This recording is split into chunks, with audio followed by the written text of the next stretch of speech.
Chapter 12. The first plane was a jet, big and solid, with nearly 400 passengers and more crew than Alex could count. "Alex Rover," exclaimed the flight attendant, "the famous adventure writer." "I guess so," said Alex. "Come and meet the pilot. He'll be so excited." "You," Alex told herself, "are a weak-kneed, spineless jellyfish." "Pardon? I'd love to," said Alex, and followed her into the cockpit. "Alex Rover," said the pilot, blushing red as a stoplight. "I always wondered, would you like to fly the plane?" "No, thanks." "Not exciting enough for you?" And he showed her interesting things about the jet's instrument panel and engines. All Alex could think about was what a very long way down the ground was, and then the ground turned to ocean, and that didn't make her feel happier at all. They landed after the sun had set, and when Alex found the little plane that would take her to the island nearest the Nims, the pilot said they couldn't leave until morning. "I can't land on the island in the dark," he said. "I'm not a daredevil like you." "I'm not a daredevil," Alex wanted to say. "I just need to get to Nims Island right away." In the hotel room, the feeling was stronger. She felt like a tiger in a cage, trying to burst free. Instead, she checked her email. To aka@incognito.net from Jack Russo at explorer.net. Date: Sunday 11th April 1828. Dear Alex, I can't believe you're really coming. How will you get here and how long will it take? I forgot to give you my phone number before. It's 022-446-579. I've never talked to anyone before except Jack, but I guess it works the same way. From Nim. To Jack Russo at explorer.net from aka@incognito.net. Date: Sunday 11th April 22. Dear Nim. Curses, curses! I can't go any farther tonight, and now it's too late to phone. I'm flying to Sunshine Island at dawn to meet a boat from the adventure cruise company Tourist. They've been as friendly as a salesman with a sick car to sell, and have offered to take me right to your island, though I haven't told them yet where it is. Nim, it's been so much fun writing to you. No matter what happens, I'm glad I tried to come and meet you. See you tomorrow. Love, Alex. Nim woke up when it was still dark, excited as Christmas. She switched on the lamp and checked the email. Alex hit the alarm clock, and it went on ringing. She reached for her phone. "They're the bad guys!" a girl's voice shouted. "Who?" said Alex. "What?" Then she realized. The Tourist? They chased the whale when my mother died. Now they want to bring people to stare at us and bother the animals? And Jack hates them. You can't bring them here. No, said Alex. I think we need to fix them once and for all. How? I've got 4 hours. I'll think of something. The strangest thing, Nim thought when she hung up, was that it hadn't felt strange talking to Alex.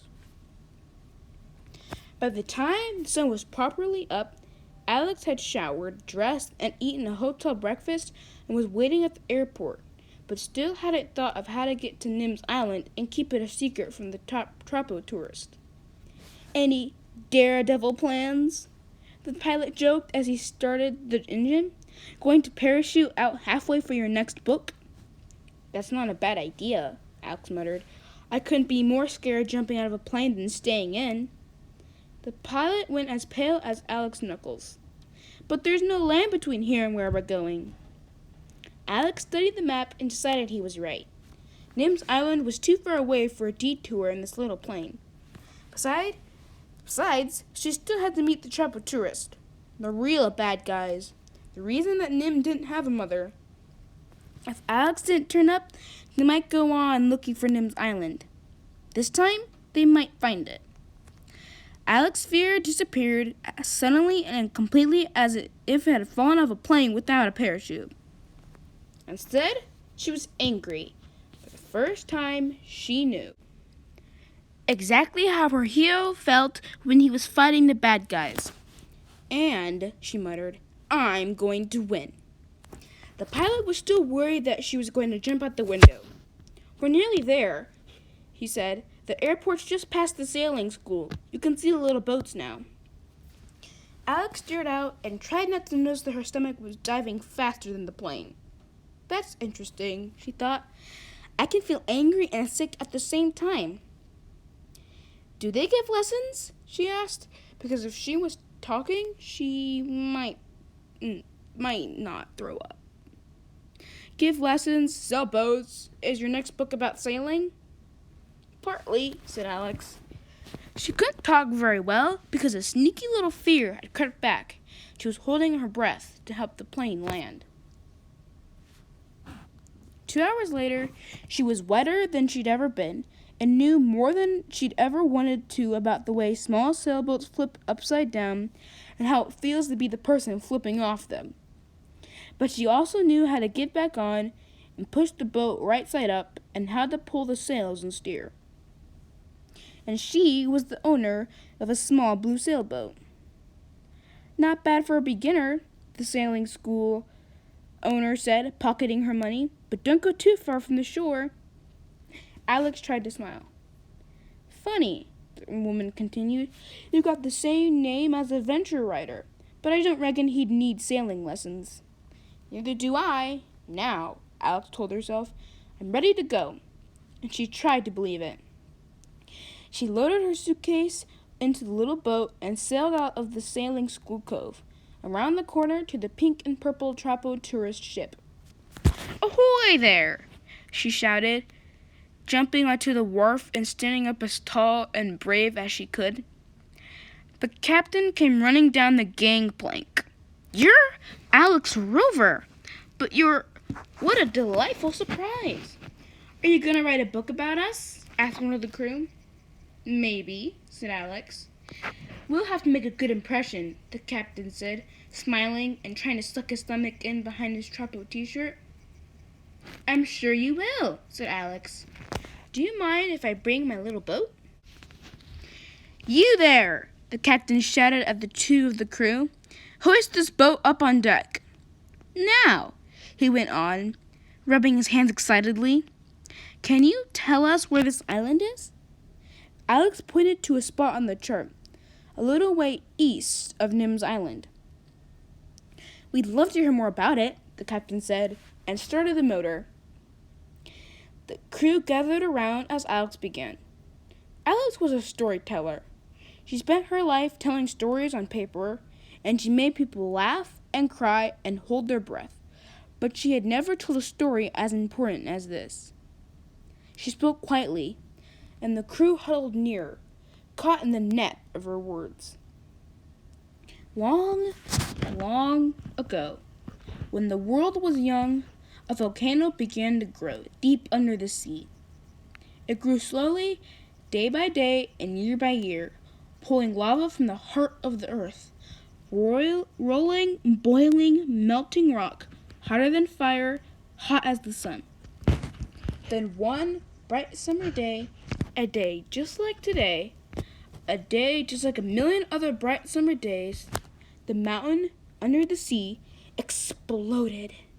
She hissed the word out, her hands and eyes opening wide. The crew shivered.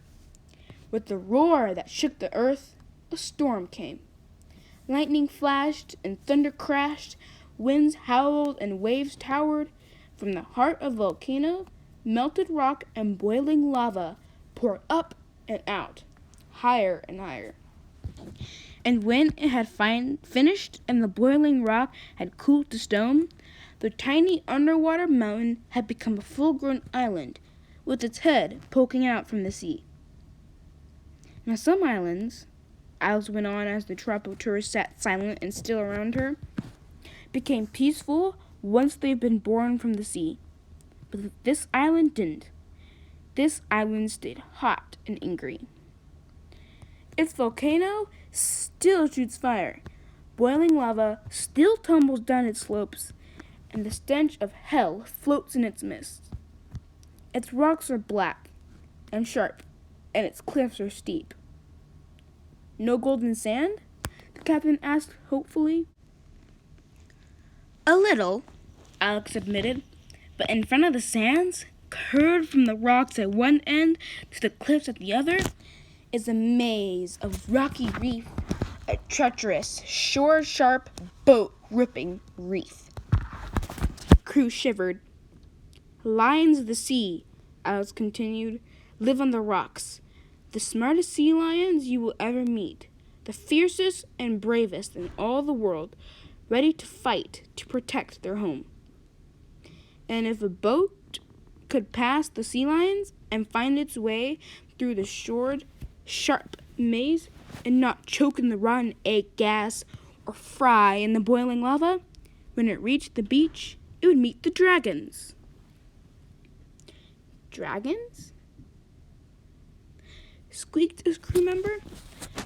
Small dragons, but so many they could cover the sand.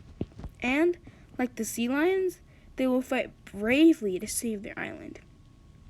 She hurried on before anyone could ask how. There are birds too. Birds who are big and strong and tough enough to live on a mountain that shoots fire and choking gas.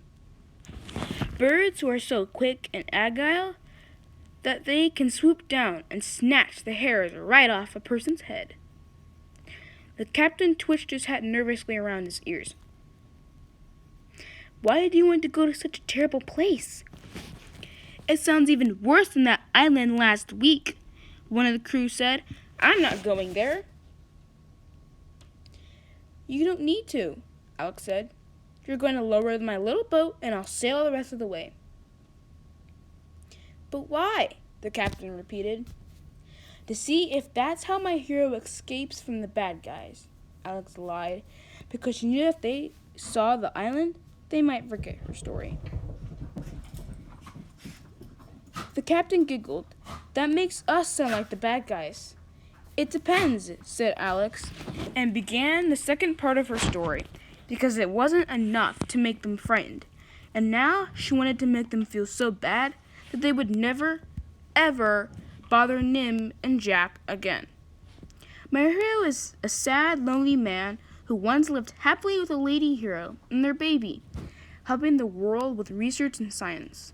But one day, while the lady hero was deep under the sea, studying a whale, a noisy boat came to spy on them. My hero begged that noisy boat to go away, to be quiet, to stay away from the friend. Well, but they laughed, were louder, and chased that whale so that it swam right to the bottom of the sea. The lady hero was never seen again. She whispered the last words. One of the crew sniffed, and one blew his nose, and the other wiped their eyes. Are they bad guys? Alex asked. You have to decide, because that's not the end of the story. Now, my heroes live on this fiery, dangerous island, far away from good people and bad. What if the noisy boat came back, with people to trample their lonely home, to fight their sea lion and dragon friends, and destroy the science they're giving the world? Tears dripped onto Trapo's shirts. There were gulps and sobs and soggy noses. That would be a terrible ending, said the crew. You can't end a story like that. And they sobbed some more. Alex looked at the captain. The captain didn't care about Nim and Jack, but he was afraid of sea lions and dragons and boat-ripping reefs. And he was very, very afraid of being in Alex's book, because people wouldn't pay lots of money to go on tropical tourist tours if they knew the captain was a bad guy. His eyes were sharp and cold as a shark's, but he tried to smile. A story should have a happy ending, he said. Your heroes can stay alone on their island, and the tourists can find somewhere else to explore.